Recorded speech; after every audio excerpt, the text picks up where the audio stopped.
بخطى ثابتة يتجه المغرب إلى التأسيس لصناعة عسكرية محلية من خلال الشراكات التي تربطه مع عدد من الدول، أبرزها الولايات المتحدة الأمريكية وإسرائيل. هذه الأخيرة كان الرئيس السابق لمكتب اتصالها بالرباط قد أعلن الشهر الماضي عن عزم شركة إلبيت سيستمز من أكبر شركات صناعة أنظمة الدفاع والطيران المسير في الدولة العبرية، فتح فرعين لها بالمملكة، واحد منهما بمدينة الدار البيضاء.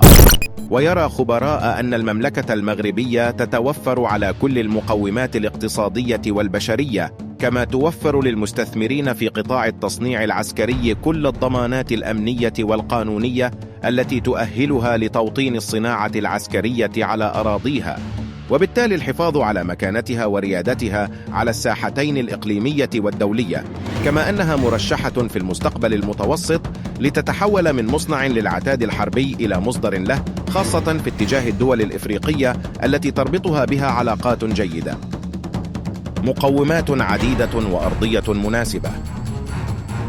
عبد الرحمن مكاوي خبير عسكري قال إن اتجاه المغرب نحو التصنيع الحربي يترجم مستوى التطور الذي بلغته البنيات التحتية الصناعية العسكرية به، مضيفا أن المملكة تتوفر على مقومات عدة تمكنها من الانخراط في نادي المصنعين للأسلحة الحربية.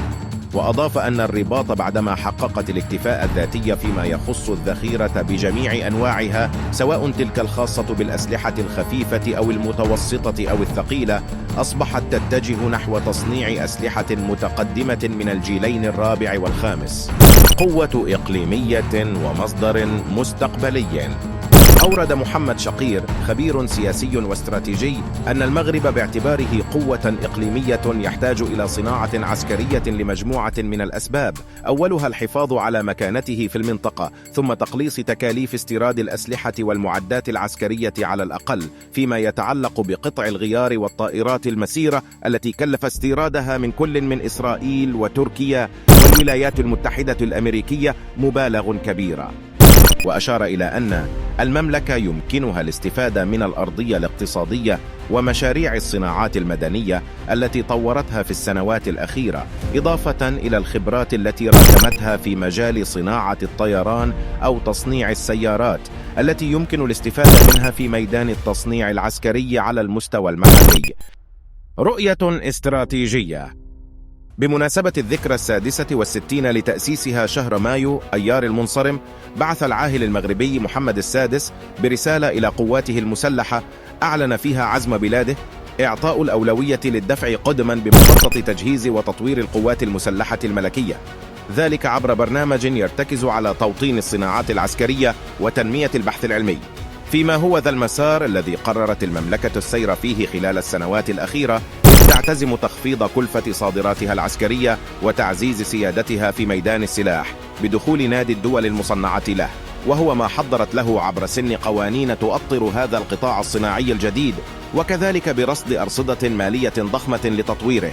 وشهد قانون الموازنة المغربي الجديد للسنة السابعة زيادة ملحوظة في الميزانية المرصودة للدفاع، ما ربطه الوزير المكلف عبد اللطيف لودي بحاجة الصناعات العسكرية إلى تمويل ضخم، وأعلن إنتاج بلاده أولى المسيرات العسكرية الحربية.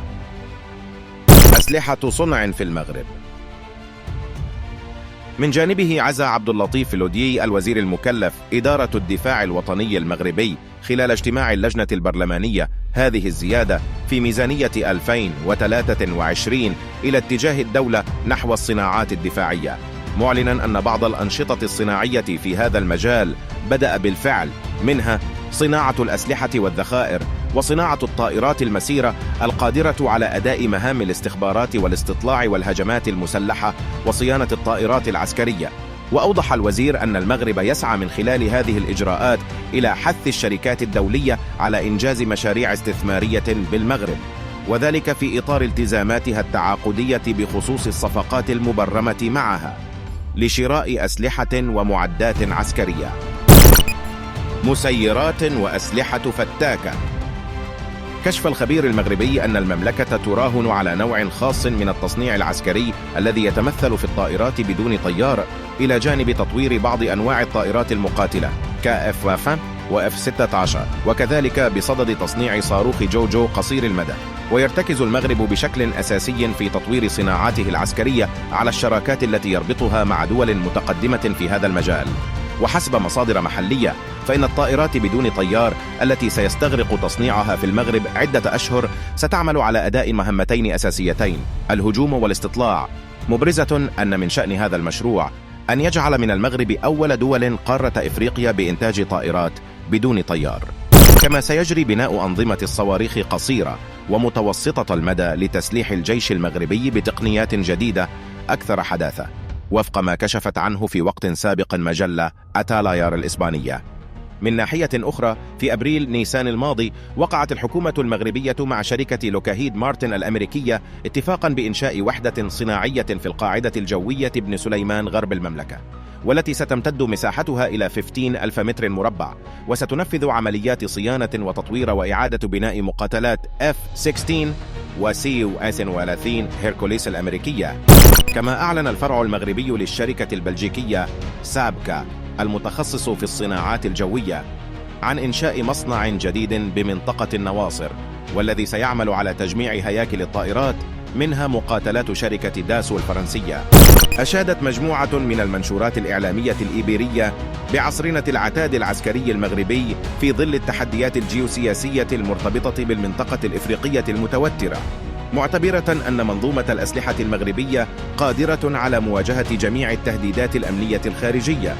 وأوردت صحيفة أتلايار أن الاتفاقيات العسكرية الموقعة مع كل من إسرائيل والولايات المتحدة الأمريكية حققت نقلة نوعية في مسار التسلح المغربي بالنظر إلى نوعية الأسلحة المتطورة التي حصلت عليها القوات المسلحة الملكية. وذكر المصدر الإعلامي ذاته بأن القوات المسلحة الملكية تمتلك أحدث الطائرات بدون طيار في المنطقة كلها، الأمر الذي يعد عنصرا حاسما في المعارك الميدانية اعتبارا للتحديات الإرهابية التي باتت تشكلها الجماعات الجهادية بالساحل والصحراء. ويعد المغرب من أكثر الدول استيرادا للسلاح الأمريكي بمنطقة شمال إفريقيا، حسب تقرير سابق لمركز السياسات الدولية الأمريكي، إذ هيمنت الولايات المتحدة على عمليات تزويد المملكة بالأسلحة خلال الفترة الممتدة من 2015 إلى 2019 بنسبة 91%. في هذا الصدد قال الشرقاوي الروداني، خبير دولي في الدراسات الجيوستراتيجية والأمنية، إن العقيدة العسكرية المغربية بنيت بالأساس على حسن الجوار بما يشمل إسبانيا، مبرزا أن مجهودات القوات المسلحة الملكية تندرج ضمن مساعي مواجهة التحديات الإقليمية. وأضاف الروداني في تصريح لجريدة هسبريس الإلكترونية أن المخاطر الجيوستراتيجية في تصاعد مستمر بالمنطقة، لا سيما ما يتعلق بالجماعات الإرهابية التي تطورت تكتيكاتها لتصل إلى الحصول على الطائرات بدون طيار والأسلحة البيولوجية، وهو ما يهدد أمن المملكة. وأوضح الخبير العسكري والأمني أن المملكة المغربية تواجه أيضا معادلات الشرق والغرب المتوسط التي تؤرق النظام الجيوسياسي، مؤكدا أن المغرب قام بتطوير وتحديث أنظمة دفاعية متطورة من الجيل الجديد من خلال توقع اتفاقيات عسكرية عدة. وأردف بأن القوات المسلحة الملكية وقعت اتفاقا مع الولايات المتحدة الأمريكية لتدعيم الشراكة العسكرية طيلة 10 سنوات، حيث اقتنت عدة أنظمة دفاعية عصرية وصواريخ متطورة لاستهداف جميع قدرات الخصوم.